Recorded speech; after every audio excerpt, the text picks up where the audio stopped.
और यहीं से उनका विध्वंस शुरू हो जाता है, यहीं से वे हार जाते हैं, यानी सबसे बड़ी हार उनकी यहीं से शुरू हो जाती है। अपराध के बारे में भी जानना सभी लोगों को बहुत बहुत ज्यादा जरूरी है, क्योंकि इस अपराध को बहुत कम लोग जानते हैं, लेकिन सभी। जय श्री सीताराम जी, जय श्री संकट मोचन हनुमान जी। सब सुख लहै तुम्हारी सरना, तुम रक्षक काहू को डरना। कैसे हैं आप सब? उम्मीद करते हैं आप सब बहुत बहुत अच्छे होंगे। दोस्तों, आज बहुत सारे लोग हनुमान चालीसा का पाठ कर रहे हैं, राम नाम का जप भी कर रहे हैं, लेकिन उन्हें सफलता नहीं मिल रही है, यानी उन्हें हनुमान चालीसा पढ़ने का लाभ नहीं मिल रहा है। वे राम नाम के चमत्कार को महसूस नहीं कर पा रहे हैं। आखिर ऐसा क्यों हो रहा है?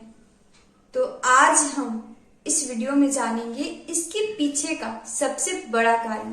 पूज्य संतों का मानना है कि जो लोग हनुमान चालीसा का पाठ करते हैं या राम नाम का जप करते हैं, तो उन लोगों को इस महा अपराध से हमेशा बचना चाहिए। अगर आप हनुमान चालीसा का पाठ करते हैं या फिर राम नाम का जप करते हैं और साथ ही साथ इस महा अपराध को भी करते हैं, तो आपको कभी भी हनुमान चालीसा पढ़ने का लाभ नहीं मिलेगा और आप जीवन में कभी भी राम नाम जप के चमत्कार को महसूस नहीं कर पाएंगे। आखिर वे कौन कौन से महाअपराध हैं जिससे हम सभी को बचने की कोशिश करनी चाहिए? देखिए, हम सभी ग्रस्त हैं, पहला चीज। और इस कलयुग में ना ऐसे अपराधों से बचना थोड़ा मुश्किल है, लेकिन नामुमकिन नहीं है। अगर हम लगातार राम नाम का जप करें, हनुमान चालीसा का पाठ करें और सत्संग सुने, तो इन अपराधों से बचा जा सकता है। और इसके लिए हम सभी को कोशिश करनी होगी, तभी जाकर हम सभी इस अपराध से बच सकेंगे, तभी जाकर हम सभी को हनुमान चालीसा पढ़ने का लाभ मिल पाएगा और तभी जाकर हम सभी राम नाम जप के चमत्कार को महसूस कर पाएंगे। क्योंकि देखिए, जब हम अपराधों से बचते हैं तो हमारा मन निर्मल होता है, और आप सभी को पता है कि निर्मल मन में ही प्रभु का वास होता है। तो आप सभी इस वीडियो को ध्यान से देखिएगा, सुनिएगा और समझिएगा, और जहां भी दिक्कत हो तो आप हमें कमेंट करके पूछ सकते हैं। और उससे पहले कमेंट में जय श्री राम, जय हनुमान, जय हर महादेव जरूर से टाइप कीजिएगा। पहला अपराध जो कि बहुत बहुत बड़ा है और जाने अनजाने अक्सर लोग इस अपराध को कर बैठते हैं, वो अपराध है अपनी गुरु की आज्ञा का पालन न करना, यानी गुरु की अवज्ञा करना। बहुत सारे ऐसे लोग हैं जो गुरु तो बना लेते हैं, लेकिन उनकी आज्ञा का पालन नहीं करते हैं, उनके द्वारा बताए गए नियमों का पालन नहीं करते हैं, जिससे उन्हें गुरु अपराध लगता है, जिससे उनका कल्याण कभी हो ही नहीं सकता है। आप अगर हनुमान चालीसा पढ़े होंगे तो आपको पता होगा कि जो हनुमान चालीसा का फर्स्ट दोहा है, श्री गुरु चरण सरोज रज निज मन मुकुर सुधारी। आपको इस दोहे को पढ़कर पता चलता होगा कि गुरु का जो स्थान होता है, गुरु की महिमा जो होती है, क्या होता है ना? तो आप सभी अगर अपने जीवन में गुरु बनाए हैं तो उनकी आज्ञा का पालन कीजिए, उनके नियमों पे चलने की कोशिश कीजिए। और अगर आपके कोई गुरु नहीं है, यानी आप कोई गुरु अभी तक नहीं बनाए हैं, तो आप कंटिन्यू राम नाम का जप करते रहिए। प्रभु श्री राम और हनुमान जी के आशीर्वाद से आपको बहुत जल्द गुरु भी मिल जाएंगे। और आप राम नाम जब जप करेंगे ना, तो उसी राम नाम जप के प्रभाव से आपका हृदय निर्मल हो जाएगा और आप गुरु दीक्षा लेने योग्य बन जाएंगे। राम नाम की बहुत महिमा है, आप इसे जप करते रहिए। और दूसरा जो अपराध है वो है किसी साधु संत का अपमान करना। कोई साधु संत हो गया, कोई कथावाचक हो गया, किसी की निंदा नहीं करनी चाहिए। कहा गया है ना कि न जाने किस रूप में आकर नारायण मिल जाएंगे।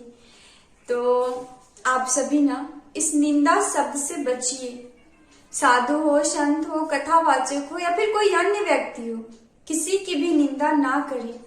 इस महाअपराध से बचाइए अपने आप को, क्योंकि जब तक आपका हृदय निर्मल नहीं होगा, जब तक आपके विचार शुद्ध नहीं होंगे, आपका जो वाणी हो पवित्र नहीं होगा, तब तक आप हनुमान चालीसा के लाभ को नहीं समझ पाएंगे, राम नाम के चमत्कार को महसूस नहीं कर पाएंगे। तीसरा जो महाअपराध है, उस महाअपराध को लगभग 95% लोग कर रहे हैं।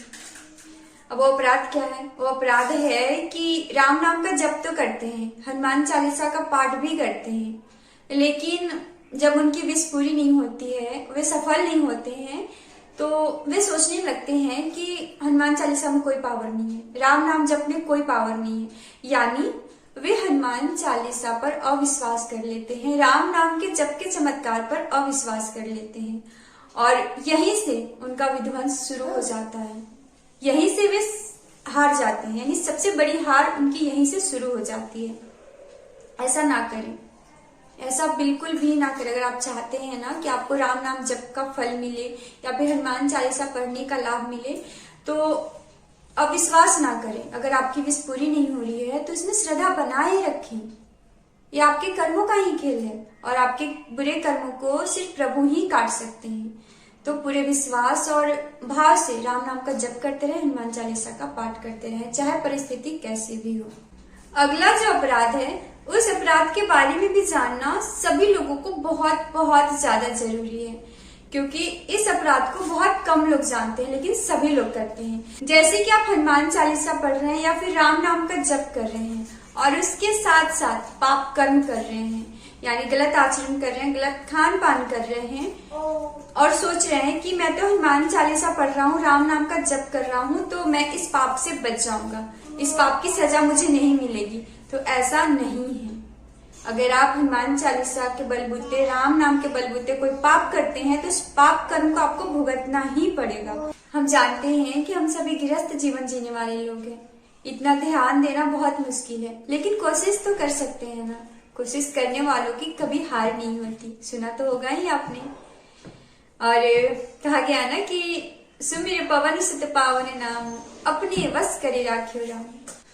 तो चलिए, आप सभी इन अपराधों को ध्यान में रखते हुए हनुमान चालीसा का पाठ कीजिए और राम नाम का जप कीजिए। आपके जीवन में चमत्कार अवश्य होंगे, आपकी भी विश अवश्य पूरी होगी। आप ऐसा करके देखिए। तो चलिए, आज का वीडियो यहीं तक। जल्द मिलते हैं एक और नए वीडियो के साथ। तो आप सभी हमारे साथ मिलकर बोलिए, सियावर रामचंद्र की जय, पवन सुत हनुमान की जय, उमापति महादेव की जय।